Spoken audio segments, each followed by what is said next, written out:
All right, Seventh Gear Overhead fans, I have an extra special treat for you on this week's show. This week's guest, I don't even know where to start talking about this guy because he has lived life larger than large.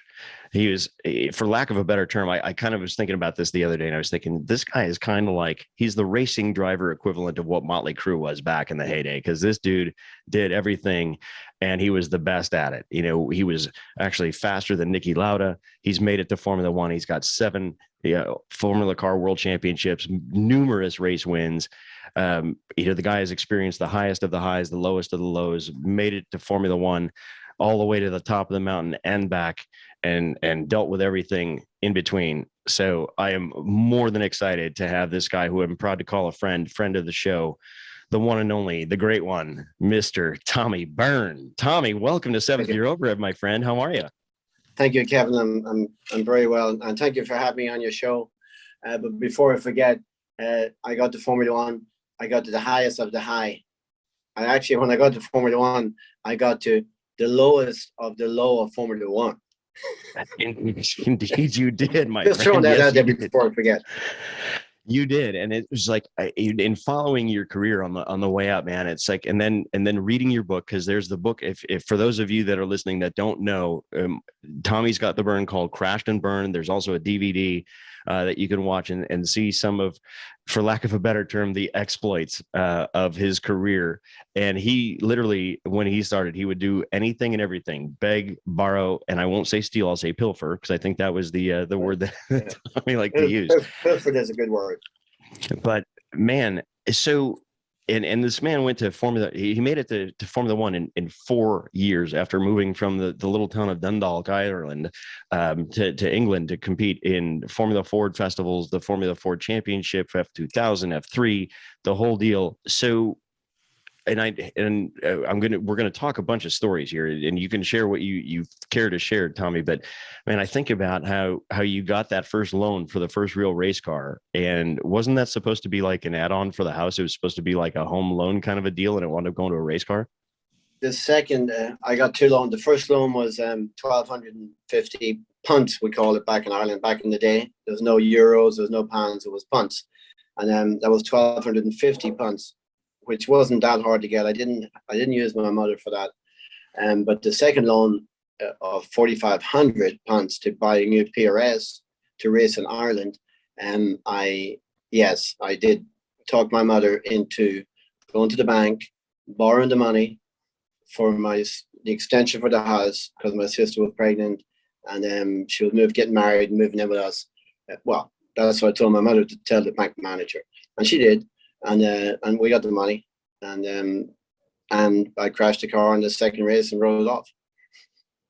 So, but that's actually one of the things about your career, especially early on. You even admitted you didn't really know what the hell you were doing, so you just went out and went full send and were throwing the car around, and you certainly you crashed a lot, and that's how you learn. But that was kind of your mentality from the word go, wasn't it? I mean, when I went to Mondello, I did that school for 15 laps, and was raining. I spun 7 times out of the 15, so that was half of my laps were gone, raining.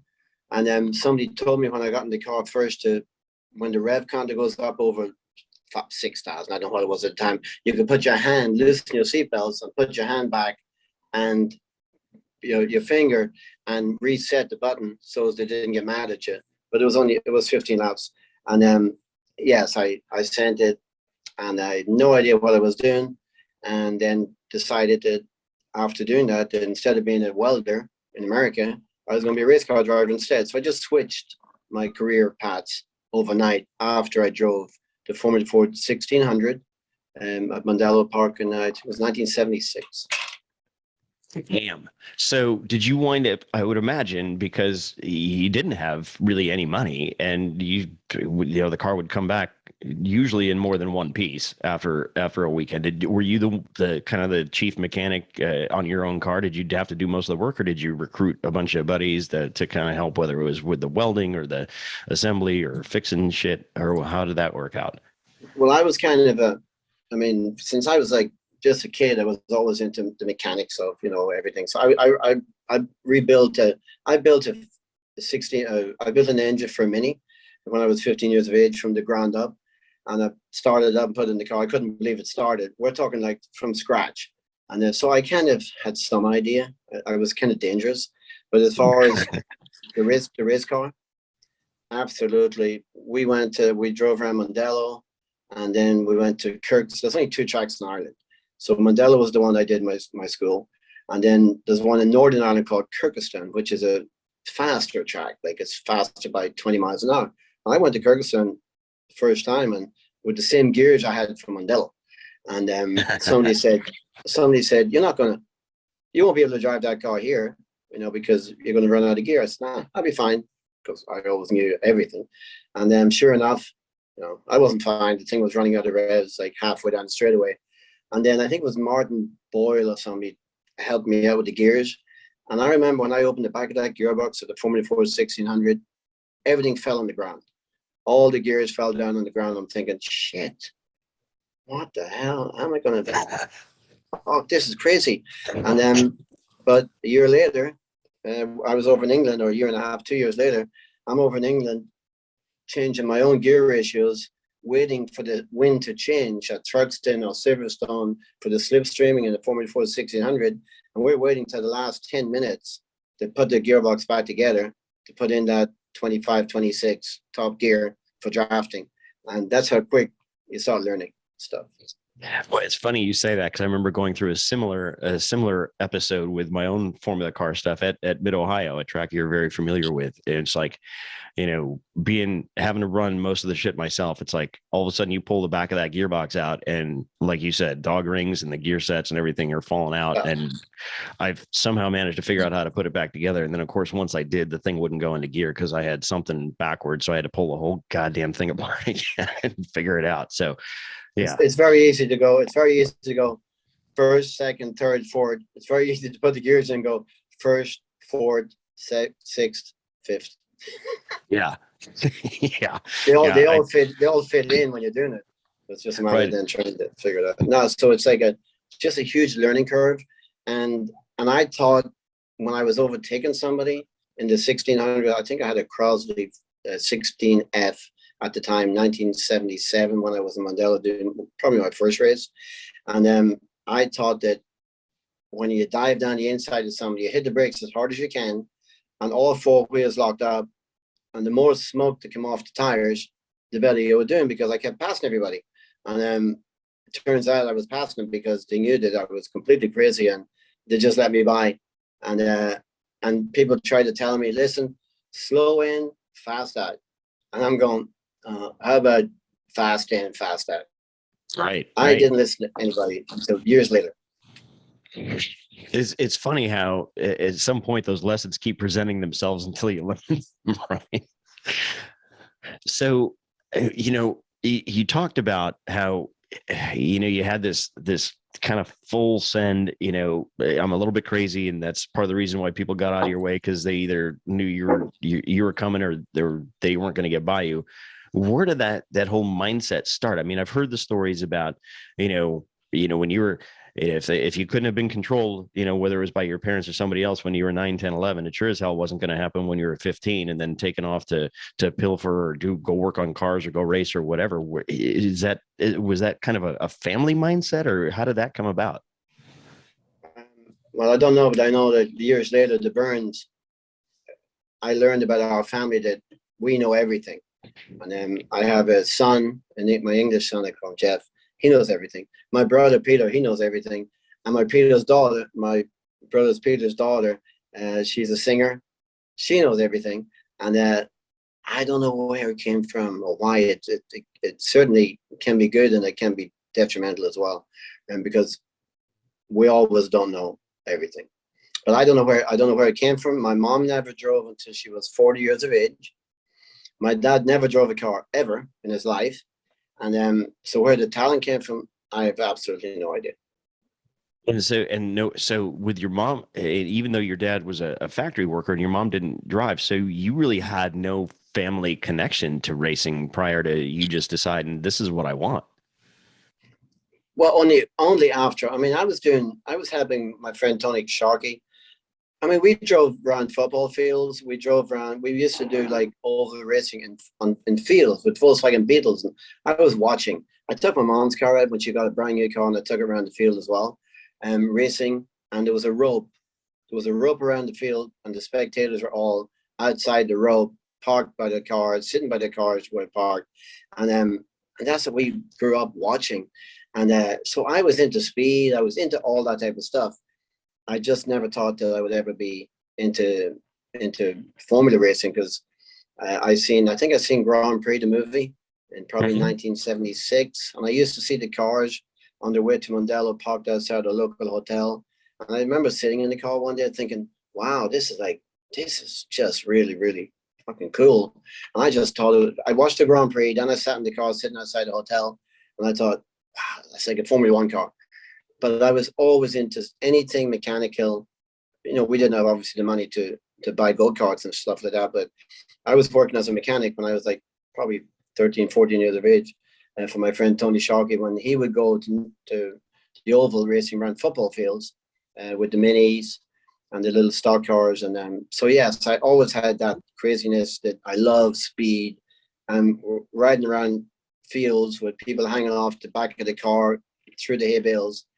It's lucky that any of us survived the whole thing. It's crazy. We were gone all day long, and yeah, it was nuts. Well, and that was also a big part of that era where pretty much anything goes, right? And it Yeah, did. It pretty much did, which is I was thinking it's like, yeah, he's like the motley crew of race car drivers because it was in every aspect. But so all right, so you started with the Formula Ford in '76, I think you said, right? yeah, So in '78, I think it was, I remember reading in the book, you had this lovely gentleman, this disabled man, I believe his name was Crawford, that yeah. Crawford Scott. holy shit, literally, Yeah, this guy was a piece of work, but man, he was helping you out, and you had to do some of the and that was the opening of the book for those of you seventh year overhead fans who have not read it yet. This is a crazy story. So I gotta hear it directly from you because I read it and I'm like, there's no fucking way. he. I was like, I think it was 17, 18 maybe at the time, and he was a rich guy, and a friend of mine said, "Hey, this guy's looking for a driver to drive him around." He was a cattle buyer. His name was Crawford Scott, a cattle buyer, and he had a young daughter, and he had two kids. He had like four kids altogether, and so he had a Peugeot 504, I think it was, and I went over there to drive him for the first day, and I might have been late, maybe I wasn't, I don't know, but it was just like a mile from my house. So I jumped in, and he had his brother-in-law with him in the back that day. So it was just me and him in the front, brother-in-law in the back. My first day on the job, we're driving from Dundalk to Belfast, which is about 50 miles. He used to go in and buy cattle, so he'd go in and pick the ones he wanted and come back out. We could do like 4 or 5 cattle sales per day all over the country, whatever you could get to. So I'm just a kid. I'm 18 years of age, and we're in Belfast, big city. And the girls are coming out of. He said, "Hey, boy, pull over." So I pulled over, and all these cute girls are coming out of school, the high schools, the Protestant girls, because their uniforms are a different color than the ones down south. So that's how I figured they must be Protestants. And, and I'm just saying, "Yeah, sure, I'll pull over. I get to check out the girls." And then so I pulled over, and he gets out of the passenger side car. He had braces on. He was all dressed up like with suit and tie and everything, but he had braces. The braces that Like hold on suspenders. your pants. And he got up and he hobbled out. He wasn't very good walking. There was something wrong with his back or something, so he was always hobbling around. So he got out, and I just looked at him. The guy in the back didn't do nothing, and I looked over, and he's dropping his pants with the braces. Can't get his pants down far enough because the braces are holding them, and then he just shit half into his pants and half in the ground, like a cow. And all these young girls are walking by, and I'm just going, Jesus fucking Christ, what the hell? What the fuck is he doing? And I've just put my head down trying to hide from the whole thing. I thought it might just go away, but no. And lucky enough, the brother-in-law was there because he jumped out, And he started, fixing them up. And Crawford said to me, "Hey boy, go to the boot of the car, which is the trunk of the car, and get me toilet paper." So I jumped out and kind of snuck around the back of the car and opened it up, and the whole boot of the car was full of toilet paper. So that's when I figured that shit. I guess this is not the first time this has happened. And as it turned out, that he never could find out what was wrong with him physically, because he was like always in pain. He was always in pain in his back. And it turns out that because he asked me one day, "Hey boy, how many times do you shit a day?" And I said, I don't know. I never thought about it. And he says, "Do you feel good after it?" I don't know. I mean, whatever. So every time he had a big shit, he felt really good. His back pain was gone. So it was only months later that I'm sitting in the kitchen for breakfast with the whole family, and he's eating laxatives like it's cereal. Oh, Jesus. That's when I figured out that around about 12 o'clock or 1 o'clock in the day, he just exploded. So he exploded every single day I think I worked for him for like 6 months. Oh my God. So what was the final straw? When did you finally get to the point where like I can't deal with wiping this guy's shit anymore? He wasn't even he just wasn't nice to me, I mean, I'm cleaning this shit all over the country, and he was a dick. And I think he was very wealthy. He had a room in the Gresham Hotel in Dublin. That's like, that'd be like the nicest hotel in New York. And so he had a room in there, and we were in there, and I used to use the phone a lot, any chance I got, because at this stage, I'm trying to get my racing career going. And I just had enough, he just screaming at me, pull over, do this, do that. So I think we're driving down O'Connell Street in Dublin in 70s, coming close to 78. And he told me to pull over again. And this was really busy. And I wouldn't pull over. And then I just kept driving, and he just shit his pants beside me, and that was the end of that. So I pulled over and I left him. I went and got a bus home. And that was the end of that. Oh my God. What a literal shit show. Holy crap. So, all right. So you're working this for this guy. You're trying to make some money. You're trying to get your career going. Things are starting to happen. It's ramping up. It's gaining momentum, and you wind up. And I may be skipping ahead here a little bit, but you wind up getting in with Ralph Furman and Van Diemen. But that was a year. That was a year later. Right. I got to drive Byrned, Irish driver, won a bunch of races for PRS. He was a Hawk.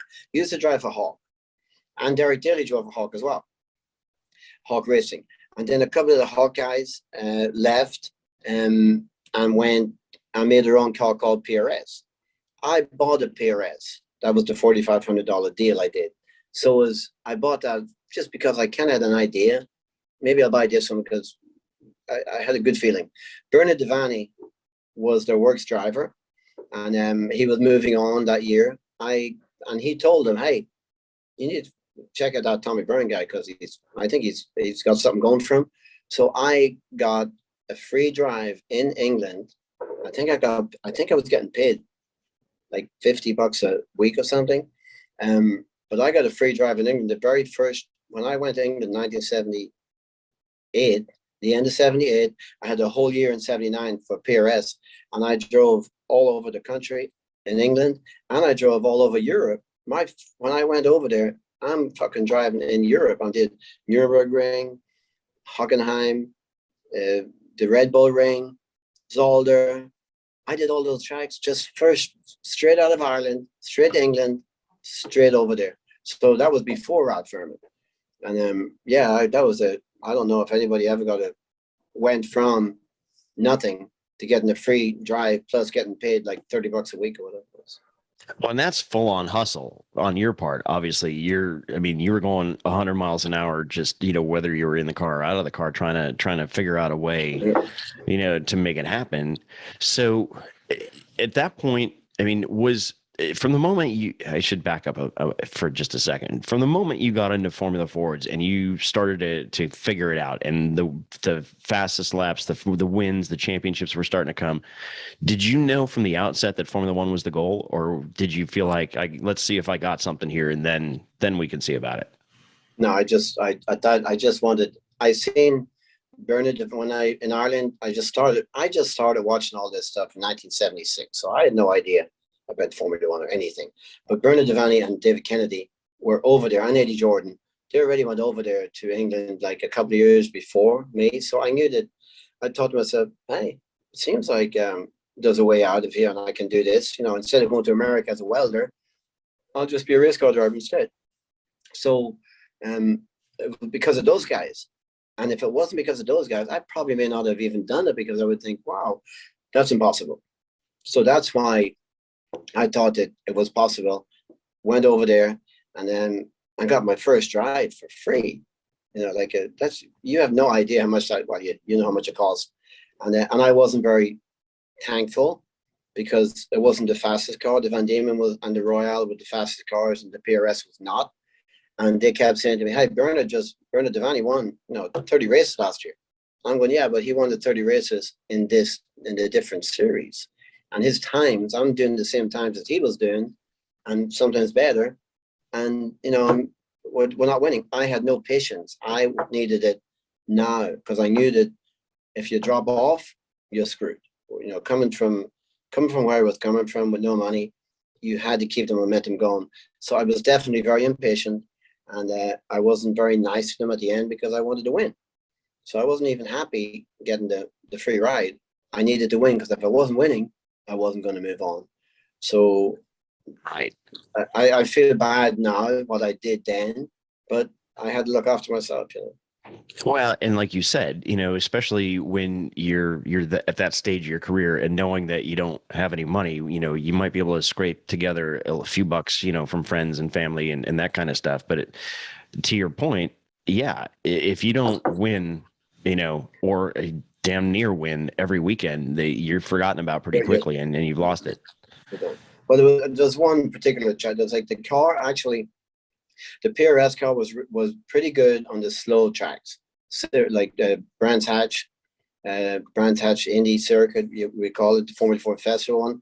It was really good there. It was on the pace on the smaller tracks. But those fast turns, there's a turn at Snetterton, I think it was called Ridges, and everybody flat through it except the PRS.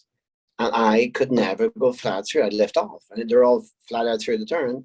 And that was one of the things. And as soon as when I moved to Van Diemen a year later, my first lap, I was flat out through Ridges. Yeah. Well, there you go. I mean, that just goes to show you. Well, it's like almost the same thing happened, later on in your career. I think when you were with Theodore in F1, when they were telling you, well, if, KK Rosberg was in this car, he'd be at the front. And you're like, no, this car's a piece of shit. You got to do something. I actually wasn't as mean as that to them. I was just trying to give them, pointing them in the right direction. I already won 5 championships at this stage. And the only reason I won the championships was because I got on really well with all the people, Van Diemen, Ralph Furman, Gary Anderson, and Murray Taylor. And then I get to Formula One, which is the ultimate in the world. And I get with a team to tell me that I can't drive. It's crazy. It's just I don't know what anybody else would do. It's just, after winning 5 championships, I'm still being told I can't drive. If Keke Rosberg was in your car, he'd be winning. So yeah, it's like, are you fucking kidding me? So okay, so you got 5 championships to this point, and they're telling you, not wanting to make changes, that kind of thing. So, and then while you were at Van Diemen, you went from 1600 to 2000, correct? Is that right? Did I remember that right? And that was right around the time that you came in contact with one certain Brazilian driver, if I remember right. It was about that, during that time frame, where you were winning shit and everything was looking great, and then he would come in and win the same stuff a year later, and it's like, okay, he's the second coming of Christ, then you're the forgotten man almost. It's like, what the fuck is wrong with this picture? Yeah. So and I love the story about how, when you were there, Senna decided he was disillusioned. He was going to retire. So he leaves, and he leaves his road car. You wind up swapping the wheels on the car, not expecting him to come back. And then he comes back, and you two get into it about that because he's all pissed off that you took the wheels off his car. I think Yeah. that's hysterical. But Most but most yet, likely, most likely he was pissed off because I won the Formula Ford Festival in his car. well, of course he would be, because he was really good at working the system, and for whatever that's worth, certainly, at this stage of our careers, you and I are more than a little intolerant of playing the games, which, it's full of fake folks. And I think even Kimi Räikkönen said that recently as he was getting ready to retire. He's like, there's so much fake shit going on in these levels of sport. And I'm sure you experienced that, whether it was sponsors, teams, whatever. Yeah, I mean, it's definitely you definitely need, when you get into Formula One, it's completely different. It's not. It's I think Niki Lauda said hello to me, shook my hand. Nelson Piquet said hi to me. I think that was it. Um, just it's just it just wasn't. And then I listened to Roberto Moreno's podcast. Roberto's a good friend of mine, and I just didn't realize what he did and what he went through. And he turned down $500,000 a year in American Indy cars to go back to Formula One to drive a piece of shit. That's when I learned. 30 years later, that's when I knew that it wasn't for me, because I would never have done that. I would have taken the money in Indy cars and be happy. And then he wanted Formula One so bad, and he did, and he went back and he did it. And I think he spent 10 years doing it, and he made some money, even though he wasn't doing very well. But that's what you call commitment. And he wanted that. I didn't know what I was doing. I just said, hey, driving a race car is better than being a welder. Right. Yeah, no doubt. No doubt. And I think, what I find ironic too with that whole Senna story, with the cars and the wheels and stuff, is that, years later, he puts a word in for you at Tyrrell. Yes. When he was a year behind me. I was a year ahead of him. So everything I did, then he was doing the same thing the year later, winning all the races too. And we met each other like probably nearly every morning at the breakfast place at Ed's Calf. All the drivers were there. It was a little community of drivers, and everything was fine. I mean, I picked Ayrton's dad up from the airport and drove him to Snetterton, which is a 2.5-hour drive at 100 miles an hour in my Alpha set, with no English. The guy sitting beside me didn't speak a word of English. It was the fucking longest drive of my life. I mean, we were there all the time. It's just Ayrton was just, that's what you have to do to be the best. You have to just give it all up and just live it. And that's what he did. So, okay, as you're evolving as a driver and you're working your way up the ranks, and of course, Senna is a good comparison. You talk about whether it's the book or the documentary about, people just look at you and treat you differently if you don't have money versus if you do have money. And at what point did you start kind of really recognizing that difference, and that you were kind of playing off the back foot, compared to some of these guys that were more quote unquote educated or sophisticated or came from, more well-to-do families? I knew that all along.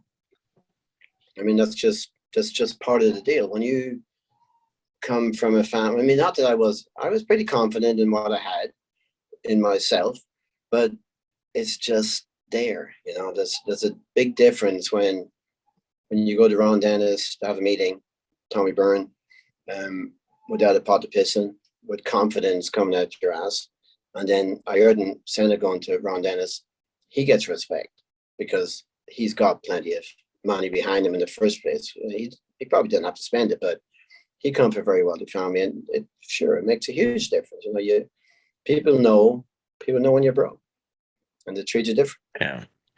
Yeah, and you wind up fighting for scraps of shit that other people get not just the scraps. They don't they don't have to work that hard for it if they've got that kind of backing. But at the same time, they get the better shit anyway. Typically, like that year that I forget if it was I think it was your F3 season, where you had this great car, everything was going great, and then they brought in a pay driver and they gave him your car and put you in a different car, and you went nowhere.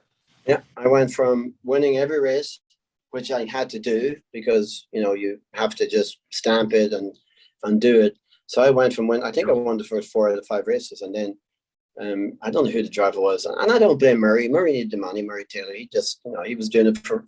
I'm driving for free, and so the only thing that changed was we swapped my car to give to him, and I took the next car, whatever. I think it was a rebuild, the hybrid, and I went from winning to finishing 6th overnight. And it took 7 races, which is like 7 or 8 weekends, or maybe more than that, for them to finally listen to me and say, "Hey, it's not me. I didn't change overnight." But so that's when I lost my momentum. I lost, anybody that was watching me at that time.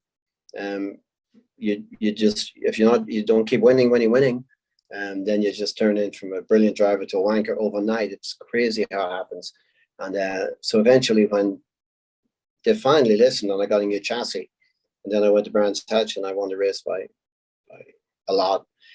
Roberto Moreno, James Weaver, Martin Brundle, everybody that went on to do great things. They were all in the race, and they were like, way behind me.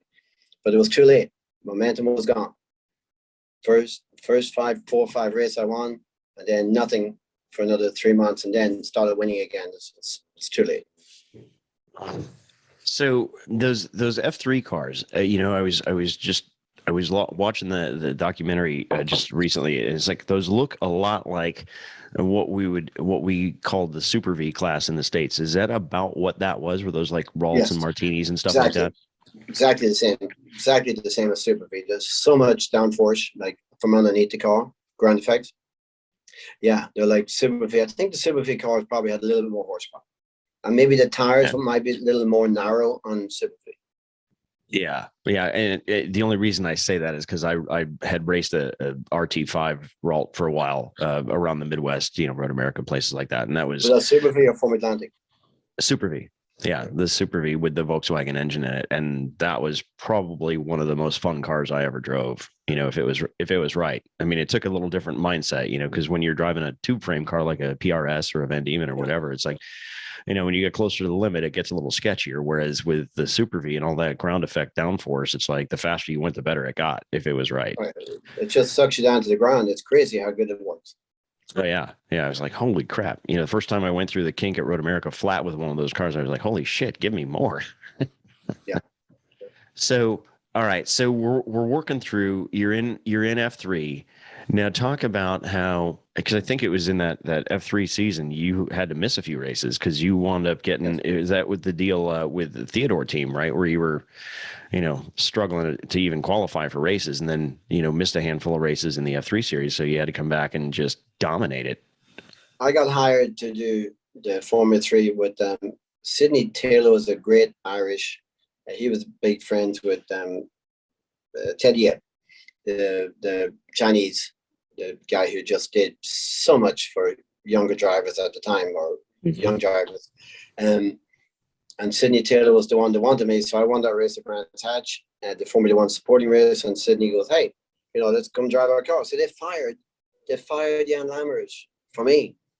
Really? And as it turns out, that was Sidney Taylor who was doing it, not Julian Randles and not Joe Ramirez. It was Sidney said, "Hey, we're going to have this guy." And then come to find out, after I wrote the book, because Mark Hughes obviously wrote my book with me, and he did a lot of research, and he found out that somebody got paid for me to drive that car. And so something happened, money changed hands from somewhere, and that's how I ended up in that Formula 1 car. They fired Jan Lammers, who was just a really, really good driver, a brilliant driver. And the two guys that loved him in the team, and probably rightfully so, they were pissed off. Why would you get rid of that guy and bring in another guy? Which I was the third driver with. Derek Dilly drove it. for the first quarter of the year. Then Jan Lammers drove it, and then I drove it. And so thinking back on the whole thing years later, they didn't want me in the team because they were very happy with Jan Lammers, and I would have been too. So I don't know what happened, and I don't even think I want to know anymore. Sure. And along this way, the off-track reputation of Tommy Byrne is continuing to grow, right? With liking to party and the nightlife, and I think you'd even said a few times, you won races hungover. So that was, you were, like I said, you were living life large, man, both inside the car and outside the car. Most of after the Formula One ended for me, which I told. Anyway, it ended in 1982 after I did those 5. I tried to qualify for 5 races. I qualified for 2. And then when I didn't qualify, I'd fly home and jump in my Formula 3 car the next day and win the race or finish second or third, whatever the case would be. And then, so I was doing both series and I was enjoying myself flying home to try and be competitive again because, not qualifying for Formula 1, kind of sucks. And I wasn't having a great time in the first place there. So I was happy to go back to England, jump in my Formula 3 car, and at least be competitive again. Well, and that's so true. It's like I would rather run a partial season in a really good car than a full season in a shit box, and that kind of a thing. So at that point, you're like, okay, well, Formula One, with this team is not what I had envisioned. But then you wind up winning the championship, which gets you the test with the McLaren, the previous year's winning car. And holy shit, you couldn't have possibly done anything more on track in that car to have earned that consideration. And it, from all accounts, it went brilliantly. The top 3 drivers in the Formula 3 championship got that test the year before. I think it started the year before with maybe Jonathan Palmer, and then it was me, Mansilla, and I think Dave Scott with the top 3. And then a year later, Senna had the same chance. So it was a Marlboro sponsored deal, and so I knew that I was going to get to drive a real Formula 1 car, which I did, and I did really good. I did a really good time, and so at least when it was all said and done, I know what it's like to drive a number 1 car and a non-qualifying car, and the difference was 4 seconds per lap. Wow! And you were faster than Lauda in that car. You were faster than Watson. I was faster than Lauda. He was there like 3 or 4 days before, and conditions weren't really great, so that would not be a good comparison. Thierry Boutsen was the best comparison. He got out of the car and I got into it.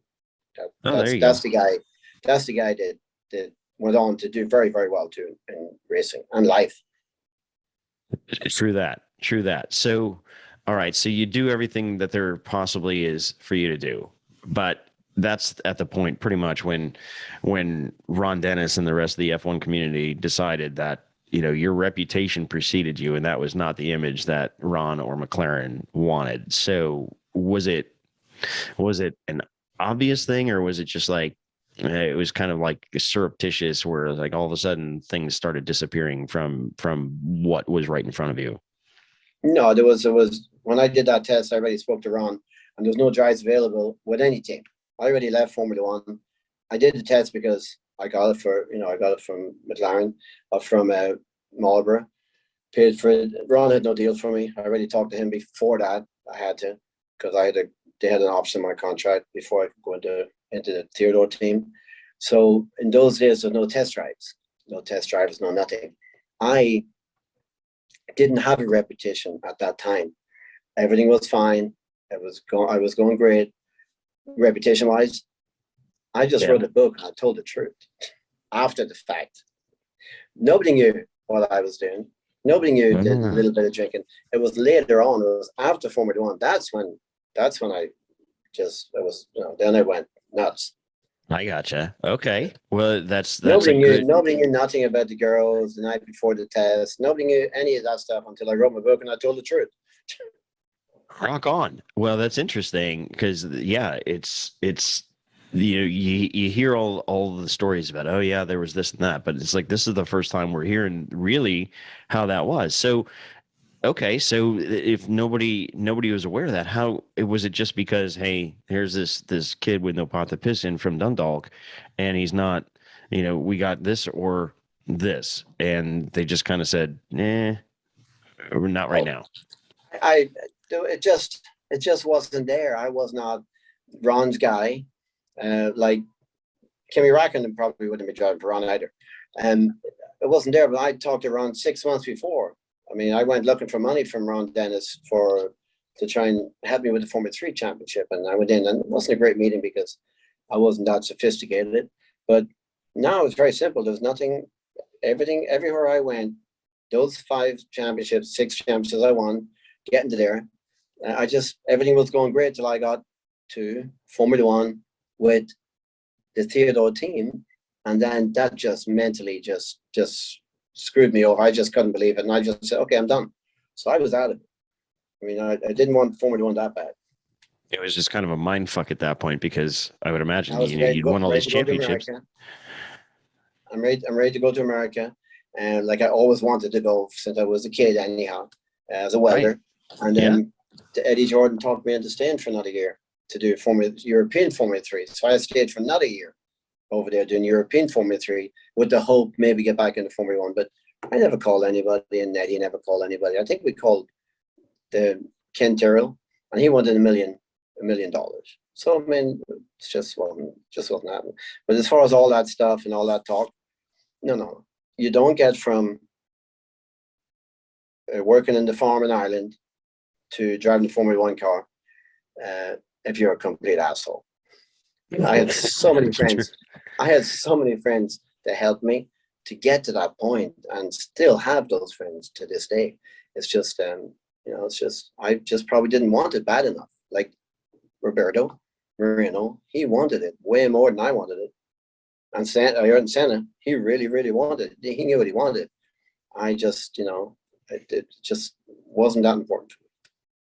I gotcha. So then that precipitated the move to the States, and you got into that ARS series. At the time, it was called ARS, and I mean, it's certainly not quite the same level as where you were at. But was that like the only option that made sense for you racing in the States when you came over, or was that no? like, There's no option. I was coming to the States regardless of the racing. I came over here, and then I drove Formula Ford 1600 again in 1985 for Ralph Furman in the runoffs in America.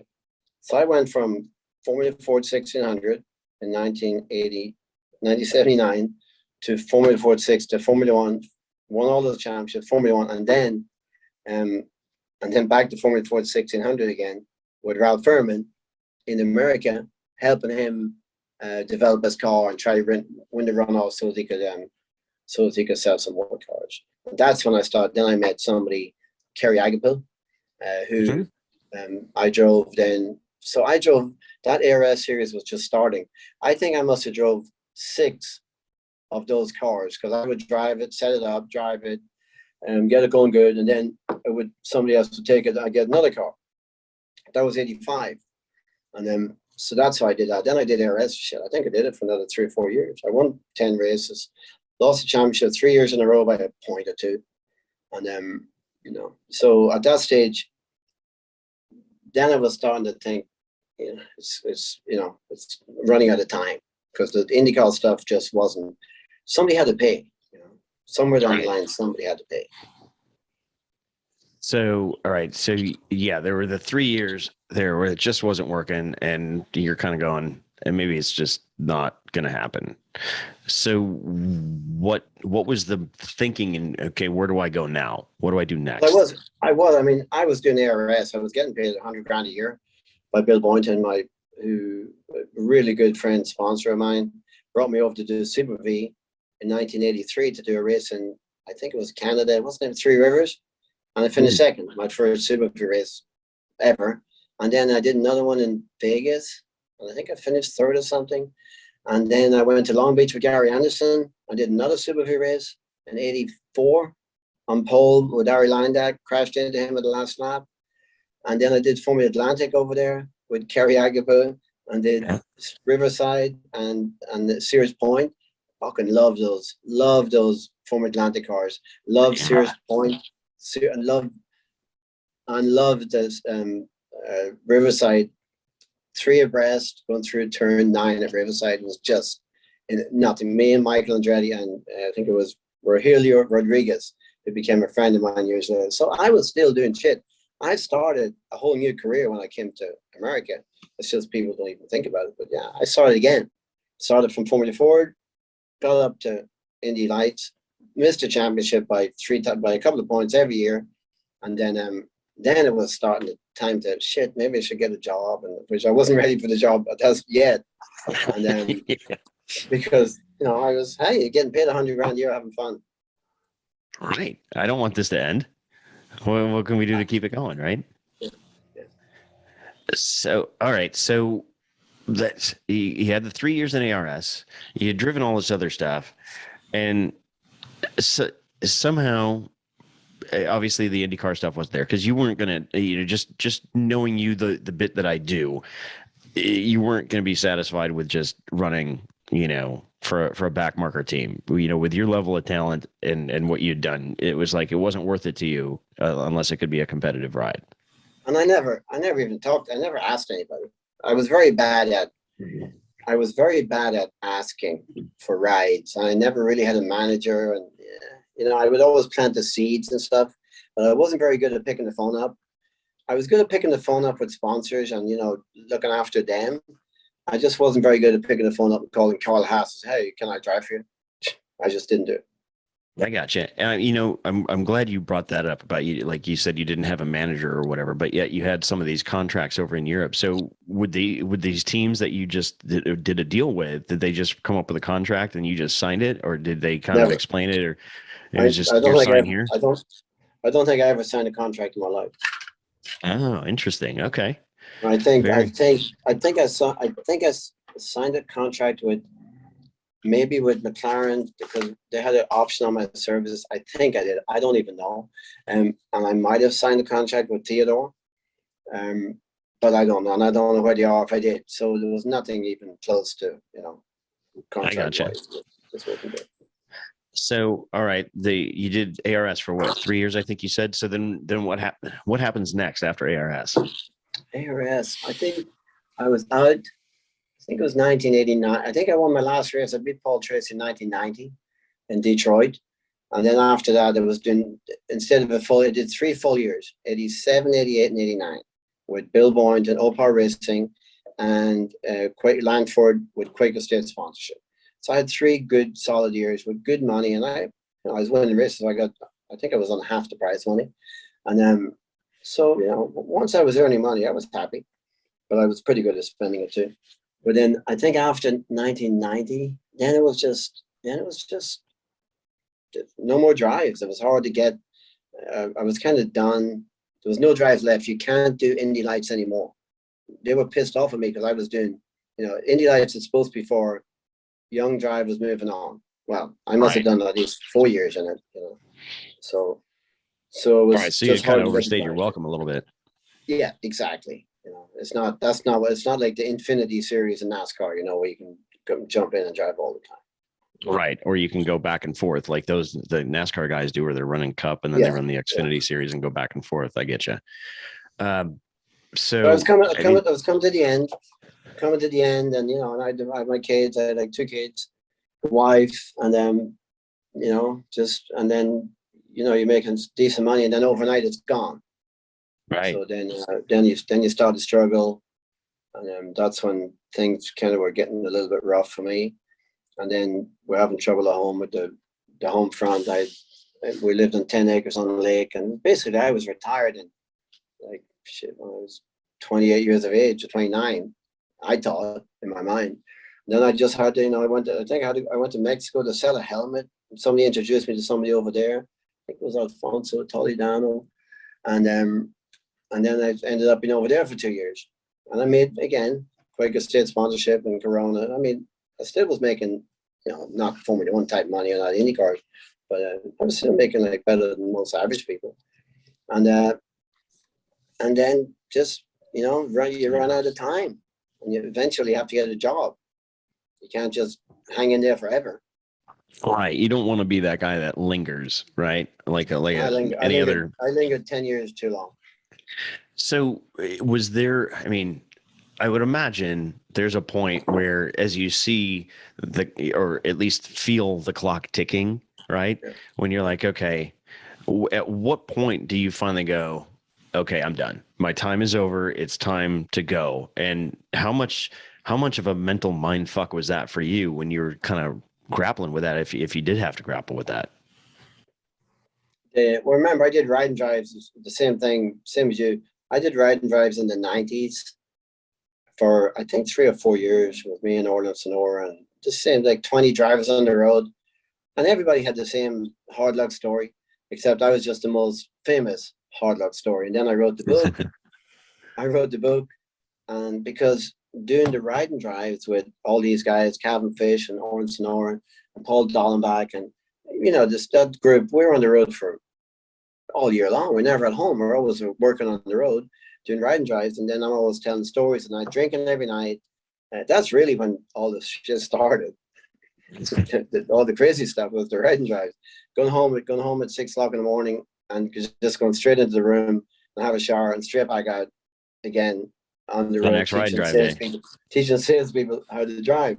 And so that was kind of, there was, everybody was out there telling the hard luck stories at night time. Boo, boo, boo. Nobody gives a shit at the end of the day. And but I wasn't the only one. And I was just the most famous. And then somebody said, "Hey, Tom, you should write a book." I think Calvin Fish, I think Calvin kept it. Calvin was my friend for years and years. He said, you should write a book. People laugh and joking at my stories. And I did. I wrote a book, which was very, very hard to do. And that, by the way, is when people tell you can't do it, you know, like you can't be in Formula One, you can't be driving Formula 4 1600 in Ireland, you can't move to England, you can't do this, you can't do that.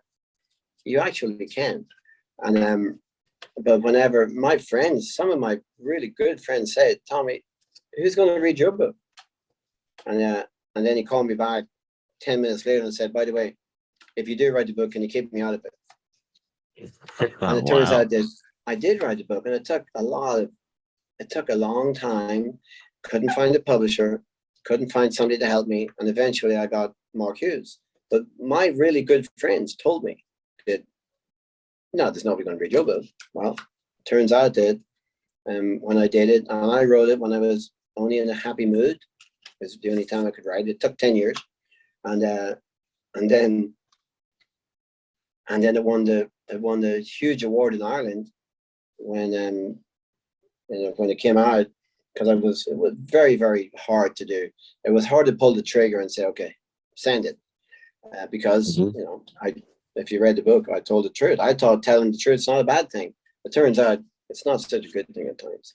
But then, you know, I wrote it after everybody said it's not going to happen, and I did. It won a big award in Ireland, and then I have a documentary out. So it's no matter what anybody says, if they say you can't do it, it just gives you more incentive to do it. More motivation for sure. It's like nobody's going to tell me I can't. I would imagine. At least that's how I would view that. And yeah, the book I thought was phenomenal. I can see why it won the awards that it did. And you know, it was interesting because I read the book before I watched the documentary. And in watching the documentary, it's much more sanitary, I guess you could say, than the book, because the book, you're in brutally honest truths in that book, which is what makes it. I can't believe I wrote some of that shit. And then Mark Hughes, by the way, kept that, because I would write it. I was writing it by hand. I was going back and forth to Mexico, I think, at the time, racing and doing stuff. So I'd be on first class or whatever. I had a couple of drinks and I get in a good mood. So I'd start writing. I wrote it by hand. And then I tried to do voice activation, the voice. This is way back in the 90s. And then I tried to do the voice activation with my accent. That doesn't work. It still doesn't work to this day. Siri doesn't understand the word. And so then I learned how to type. And then I got my writer, and I'd send everything to Mark Hughes, and I bet he kept 80% of the shit that I wrote. And thank you, Mark Hughes, for keeping out 80% of the shit that I wrote, because it just it was bad. Well, you know, in a lot of ways, he did me a huge favor. well, that's the benefit of having guys like that to help out with those kinds of things. They can kind of smooth it over a little bit. They can keep the intent of the story without, you know, hurting too many people if there's a possibility of that. So, you know, I think the book is wonderful. And for anybody listening to the show that has not read this book, it's called Crashed and Burned, with the subtitle of The Greatest Racing Driver You Never Saw, which, in my opinion, having grown up in that era, I would have to say that's true. So, where I'm going with this now, Tommy, is I think about, you know, your talent in that era, and I look at other drivers, and we kind of alluded to guys like Kimi Räikkönen, who, you know, is not afraid to speak his mind. Are there any other drivers that are of sort of that mindset that you had, that you see, whether they're past or current drivers? It wasn't like, in any discipline. we weren't trying to do it like I just have a really hard time not telling the truth. And even to the detriment of myself, I just really, you know, sometimes I need to shut up and just don't say certain things, because I just can't help myself. I have to put it right. But I would say Eddie Irvine. Eddie did really well, and did it his way. And he ended up, and he won't even talk to racers anymore. He's absolutely no interest. And Eddie did very well. Now he's doing very well down in Miami, selling his multi-million-dollar houses. So I guess Kimi, Eddie Irvine, I don't know. They said everybody's got their life, you know, behind the scenes. You just don't tell it. Sure. And the reason I ask that question is because I think about, you know, as I think about having been in the industry, been racing myself like you, and reading the book, and being, you know, kind of a geek about, you know, following, you know, the history of motorsports, particularly the open wheel stuff. And I think about how in this day and age, you know, from your era of Formula Ford, and, you know, all the way up through Formula One, you know, you didn't have data that could be, you know, collated. You didn't have social media like we have now, right? And so now all of these drivers, and there's so many series now, are so coached, they're so corporately packaged, that nobody says really what's going on. And that's one of the things that I appreciate about talking with you today, as well as the story. And it's like, those are the things, and that's part of the flavor I've tried to bring to my show, is not asking the simple, easy questions that everybody gets asked. It's like, give me the truth, give me the real shit here. You know, what's real, you know, whether it's good, bad, or otherwise, what's the truth? Remember, most people can't tell the truth ever, because they're still in business, they're still working, and their family might be coming up these days. You know, the kids might be coming up. So there's no way. But there's people out there would have great stories to tell, but they can't do it. And you know what? I don't know. Would I do it again? Probably not. It was, when I wrote that book, towards the end, it was getting very difficult, and I ended up with anxiety attacks for years after, because I probably would never do it again. I had no idea what I was doing at the time, what it was going to happen. My sister didn't speak to me for 10 years. Oh, wow. So, yeah, I mean, because that book was written back in '08, if I remember right. So I can only imagine, as you're kind of reliving those things, and to your point, setting things right, it had to have been, you know, kind of a mental exercise in a big way for you, I would think. So yeah, it was just, as I said, I don't think I would. I don't know if I could do it. I probably wouldn't do it again. Well, you can never do another Crash or Burn, because I was just so happy when I was writing it. That's true. That's true. I don't think the sequel would be as good as the first. Yeah. But I mean, you seem like you're in a pretty good place now. I mean, you're busy, you're traveling, you're doing stuff. I mean, is life good at this point in time for you? It's like everything you see. Life is really good. I'm working. I work for a team from Chicago. Your end of the country there. Yes, sir. Midwest Eurosports. Brian Weathers, and there's anything from 10 to 20 drivers, and I look after all the drivers. Driver coach them all if they need it. Some of them don't, and they're all older, from 40 years of age up to I think the oldest is 80. And then I think I've just found my niche, and I like it. I like it a lot. I'm having good times these days. I'm pretty happy. I'm doing really good. So, and I'm glad to hear that. Do you ever get behind the wheel and drive in quote unquote in anger some more? Sure, I mean, yeah. do you get to run regularly? I drove James Hunt's. I drove James Hunt's car like 2 years ago. The Ensign, not the end. I drove the Ensign in Silverstone for the 60th anniversary, and then I drove the Heskett in Mondello a year later for their 50th anniversary.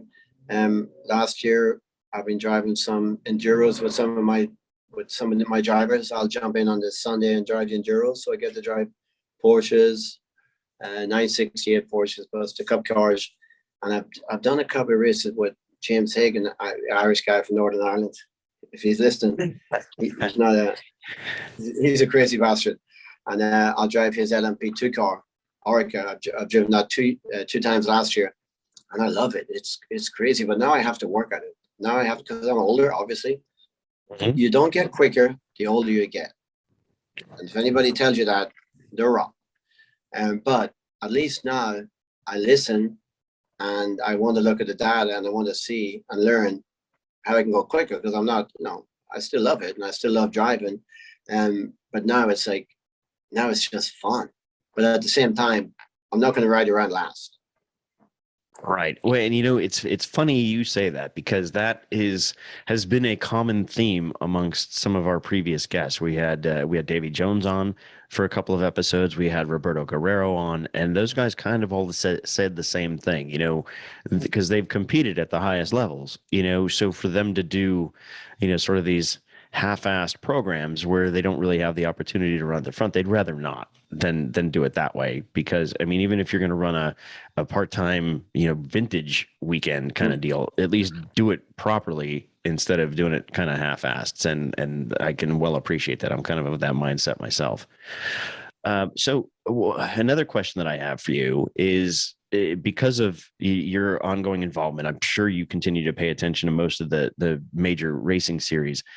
It seems to me like back in the late 70s, early 80s, obviously most of us as younger drivers were like all about Formula Atlantic, Formula One, IndyCar, those pinnacles, especially Formula One. And even then, I mean, everybody had to go to England, right? If you were anybody that had any, you had to cut your chops going through England, driving against the Hughes of the world, the Brundles, the all those guys. But it seems to me like now there's so many more different series that it's even harder to get noticed, because you got MX5 Cup, you got Bandolero cars, you got multiple LMP classes. I mean, am I out of my mind thinking that there's just so many more classes that it's almost impossible to get noticed? Yeah, you can't. Yeah, you're dead. You're completely right. Like back in the day in Europe, we all knew who was coming next. We all knew the guy that was coming. Roberto Moreno, Chico Serra, Ayrton Senna, Tommy Byrne, because there's Formula 4 1600, then there's Formula 3, Formula 4 2000, Formula 3, Formula 2, Formula 1. It's bum, bum, bum. And when you see a guy driving through the turn, you go, holy shit. You stand at Brands Hatch or somewhere at a bend and go, fuck, that guy's on it. You don't see that anymore. You just don't see. We used to see the quick guys. I was down in Mexico, because obviously I raced down there for 2 years. I was down there at Puebla. It's a track just outside Mexico City, years and years ago. And I'm there driving my Formula 3, testing my Formula 3 car, Renard. And this guy jumps into an old piece of shit school car. And before he did half a lap, I turned around to my team owner, Alberto Lozano, and I said, fuck, that guy's quick. He didn't even have to do a lap, because just with the blip, because I knew it was a piece of shit scroll car, and the blipping of the downshifts that he was blipping, he did 3 turns. I said to Roberto, I said, shit, the guy's good. Well, Turns out that guy was Juan Pablo Montoya. Yeah. And there you go. We used to stand and watch, and the crowd would watch and see the drivers going through the turns, and they could see the fast guys. Now it's just harder. It's hard. You're right. It's who knows who's coming. Nobody knows who's coming next, and it doesn't matter anyway because they have to have plenty of money in the first place. Well, that's absolutely right. And I think about years ago, even like Johnny Rutherford told me I happened to run into him at a short track someplace, and I was asking him about, I think it was the benefits of running like midgets and sprint cars, how if that was helpful. And he's like, yeah, you can do that all you want. It's great, but it doesn't really matter if you don't have the money. So, obviously and then it's like cautions breed cautions, right? It's like, okay, you need more money. Well, you got a lot more series and a lot more guys. Well, of course, like in any racing series, the top teams are going to charge more. So you got all of these guys, and I'm sorry, the pie of, sponsorship money doesn't seem to get any bigger. The slices only get smaller. So to find that funding to be able to set you apart, and then you've got 50 guys running in an MX5 Cup race. It's like, okay, you win the MX5 Cup race. And by the way, and those races are 30 grand a race. Right. So it's like, it seems that the path has gotten even more longer and more convoluted, to get to the top. I mean, I was working with a young kid that's doing well in SCCA B spec, and I'm thinking, okay, that's great that you're killing it in B spec, but I'm like, I don't know that you're going to be in a Wayne Taylor DPI car anytime soon going that path. But what do I know? I'm a guy talking on the radio. I get phone calls all the time, especially Irish kids on the way up. What can I do, Tommy? How am I going to make it? It's very hard. I don't even know what to say at times, but you just can't give up. I guess there's still a chance. If you're really good, if you're really, really, really good, there might be a chance. If you're just an average driver with no money, you have absolutely no chance of nothing. And you can say what you want, but if you're really, really good, you might have some people start talking about you and getting the buzz going. But then if you have a little bit of money and you're really good, yeah, there's a chance you're going to make it. But it's kind of always been this. Well, it's getting harder. It seems that it's definitely harder. It's tighter. I mean, around that mid 80s era, in late 80s, because being here in Indianapolis, I think of, some of the guys that showed up and qualified, like for the Indy 500, like the Randy Laniers and the Whittington brothers and stuff like that. And it's like, those guys weren't that great, but they came with, fucking suitcases full of money. So you could get away with that then, but now, literally, stuff shoved in. Actually, Randy called me last year and wanted to know whether I'd be interested in investing in his new marijuana company, because he's an ambassador now for a marijuana company. He's just I just seen a video the other day with Cheech and Chong, and that's his buddy. And that poor guy should not have went to jail for 27 years for marijuana. I agree. He did. He was in for life. So he wasn't a bad driver. But anyway, he's driving again. He does a champ car, we call it. Oh, right. Because he lives down in Florida and not kind of in your neck of the woods, right? Yeah. So, yeah. It's just, but those days of walking in with suitcases of money, or, like Milka Dunos, with the Citgo sponsorship. I mean, it just keeps getting tighter, fractionally tighter year by year, it seems like. So, all right. So as you think about all the cool shit that you've gotten to drive over the years, any one of those cars in particular that stands out as your most favorite? Not, and I know it's easy to say, oh, the favorite car is the one that I've won with, or the favorite track is the one that I've won at. But some of those cars, like, at least for me personally, you kind of really identify with. Like I was telling you about my Super V, like that was one of the most incredible cars I drove. Is there any one of all of the things that you drove that really stands out for you, that you really liked, kind of almost head and shoulders above? The IMSA, the number 83 Nissan run Riverside when I tested it. Oh, wow. And is it the Brabham, the Jeff Brabham, Derek Daly, Chip Robinson car? And was that just because it was just such a quantum leap in terms of technology and downforce? Just a monster car. Riverside, I don't know if you've ever driven around Riverside, but the thing is, the track is so fast and so fucking awesome. And then, but I drove that thing around there. That was probably the toughest, hardest car I've probably ever driven. I think it had the top sports car or something. Yeah, and I think too. I mean, that was kind of in the twilight of that cool GTP era, man. When you had the 962s and you had the Eagle, that Gurney put together all those cars. I mean, that was a tough time when that series kind of died there, man, because those cars were such badass cars. But then I just jumped into it, like last year. I think Malcolm Ross from Columbus. I drove his Rockman's car. Oh yeah, I think I saw that on Instagram. I think it's the most sophisticated, or it's the most popular car in the world, or the most successful car in the world, at that time. I think it's worth about 50 million. If I had known it was worth 50 million, I wouldn't have driven it. I was in West Palm Beach, and he told me, the mechanic told me it was worth $1 million, but it was worth a lot more than that. I probably would not have driven it. And I thought getting into it, I'm thinking, oh man, this is going to be hard with no power steering and everything. But as it turns out, that's what we drove back in the day. And it was not a bad car at all. But just crazy. And then I drove the Schumacher 191 Formula One car on the same day. This is 2 years ago. Holy smokes! Yeah, how that cool was that? belonging to Hollinger, the partner of Jean Connard. Yeah. Yeah, I just jumped in. My son was with me, and he took me over there. And the guy, I guess, Mr. Hollinger, read my book and everything. He said, "Do you want to do a few laps?" I said, "Yeah, sure, I will." So I get in. But the problem with those cars is, if you're not fitted properly, it's really, really hard to do a decent job. But then I get into it, and I was looking for the paddle shifters. Of course, there's no paddle shifters because it was 1991, and it was still a hitch pattern. So when I came down to the West Palm Beach, I come down to brake for the first turn. When I lifted off the gas, it was like putting the brakes on. Oh wow! So much downforce. It's like so embarrassing. Everybody's watching, and I lifted off at the number 4 marker, and the car stopped.